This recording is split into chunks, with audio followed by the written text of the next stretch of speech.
کراچی کے علاقے لاسی گوٹھ تھانہ سہراب گوٹھ کی حدود میں ایک دل دہلا دینے والا واقعہ پیش آیا، جہاں 6 ماہ قبل پسند کی شادی کرنے والے میاں بیوی کو نامعلوم مسلح افراد نے گھر میں گھس کر فائرنگ اور چاقو کے وار کر کے بے دردی سے قتل کر دیا۔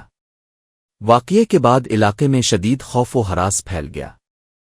پولیس کے مطابق جاں بحق ہونے والوں کی شناخت نعت اللہ لنگا اور اس کی اہلیہ لطیفہ خاتون مگسی کے نام سے ہوئی ہے، جن کا تعلق لاڑکانہ سے بتایا جا رہا ہے۔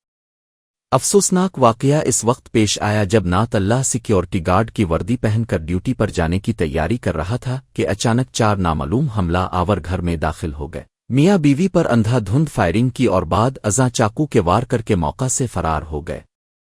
فائرنگ کے نتیجے میں لطیفہ خاتون موقع پر ہی دم توڑ گئیں، جبکہ شدید زخمی نعت اللہ کو ہسپتال منتقل کیا جا رہا تھا کہ وہ راستے میں ہی جاں بر نہ ہو سکا۔ اطلاع ملنے پر سہراب گوٹھ پولیس موقع پر پہنچی، شواہد اکٹھے کیے اور جائے وقوع سے گولیوں کے خول اور استعمال شدہ چاقو برآمد کر لیے۔ پولیس نے قتل کا مقدمہ درج کر کے مختلف پہلوؤں سے تفتیش شروع کر دی ہے۔